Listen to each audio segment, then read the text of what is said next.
Good afternoon, everyone. Good afternoon, Mr. President. Hope everyone had a safe and enjoyable 4th of July weekend. As I said in my Independence Day address to the nation, we're closer than ever to declaring our independence from this deadly virus. Today, after receiving a briefing from my entire COVID-19 team, I'm proud to announce that we're getting even closer.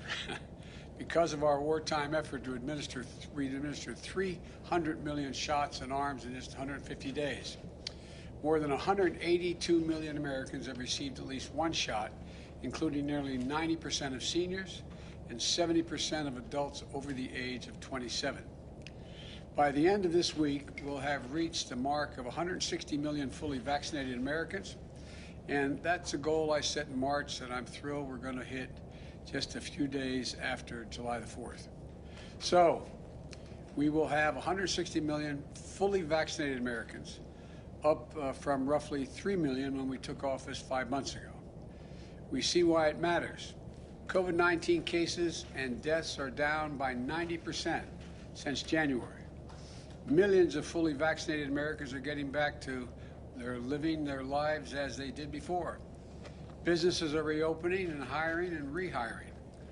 And projected economic growth is the highest it's been. Projected growth is the highest it's been in 4 decades. And the bottom line is the virus is on the run and America is coming back. We're coming back together. This is one of the greatest achievements in American history, and you, the American people, made it happen. But our fight against this virus is not over. Right now, as I speak to you, millions of Americans are still unvaccinated and unprotected.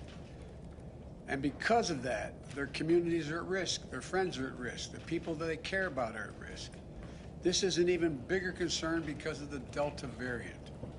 In today's briefing, we discussed how the Delta variant is already responsible for half of all cases in many parts of this country. It's more easily transmissible, potentially more dangerous. And it should be because of reconsideration. And look, let me put it another way. It seems to me it should cause everybody to think twice. And it should cause reconsideration, especially young people who may have thought that they didn't have to be vaccinated, didn't have to worry about it, and didn't have to do anything about it up to now. But the good news is that our vaccinations are highly effective.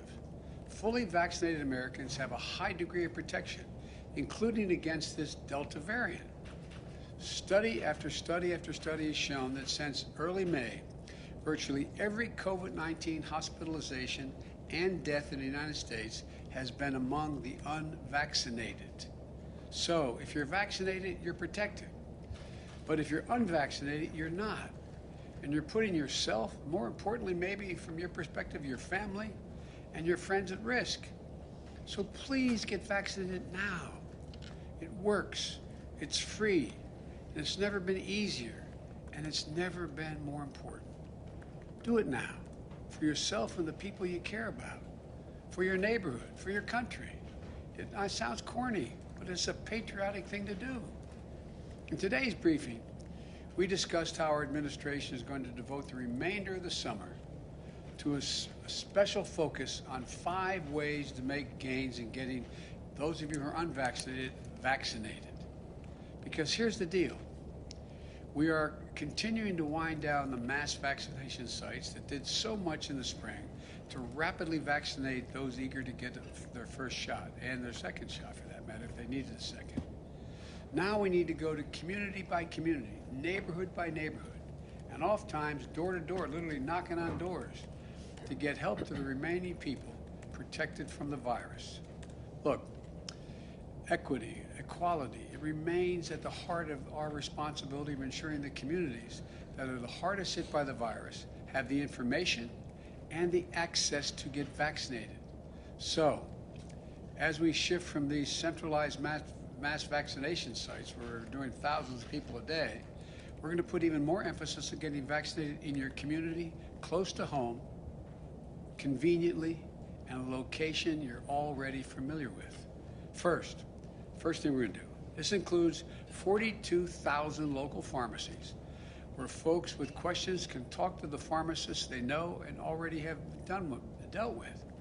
These locations overwhelmingly allow you to walk in without an appointment, get the vaccination when you're picking up your prescription or just going in to get toothpaste or something else you need from a drugstore.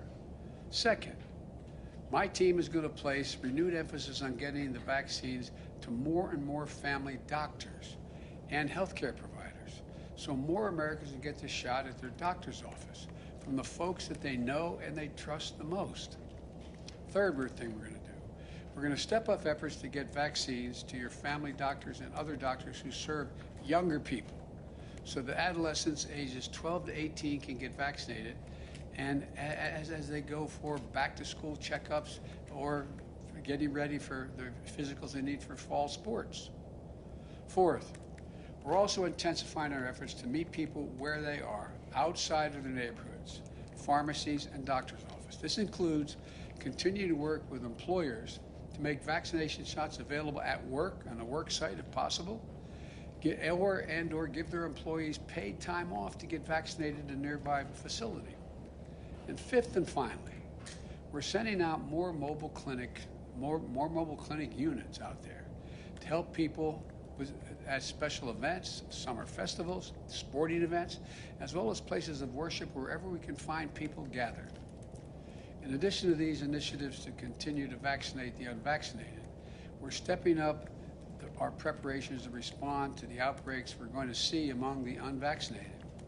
For that, we're mobilizing what I'm calling COVID-19 surge response teams.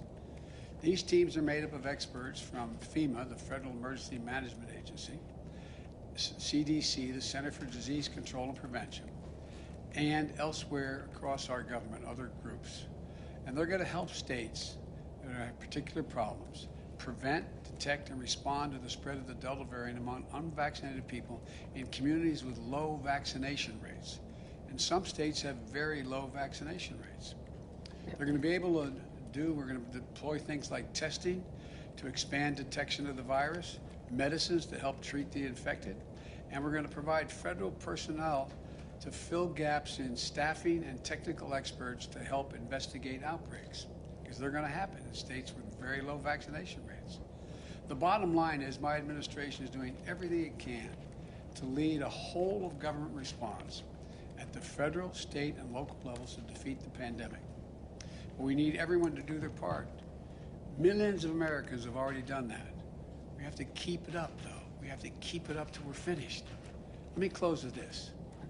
We are emerging from one of the darkest years in our nation's history into a summer of hope and joy, hopefully. Think about where you were last year, where you are today, what you were able to do last year at this time and do today. It's a year of hard-fought progress. We can't get complacent now. The best thing you can do to protect yourself and your family and the people you care about the most is get vaccinated. The best things the community can do to protect themselves is to increase vaccination rates. You can do this. You can do this. Let's finish the job. Finish it together. God bless you all, and please, please get vaccinated. It makes a big difference. As I said, it's a patriotic thing to do. May God protect our troops. Thank you. Mr. President, on the latest ransomware attack, can you tell us if you believe that rises to the level of U.S. retaliation? I can tell you a couple things. I received an update from a national security team this morning.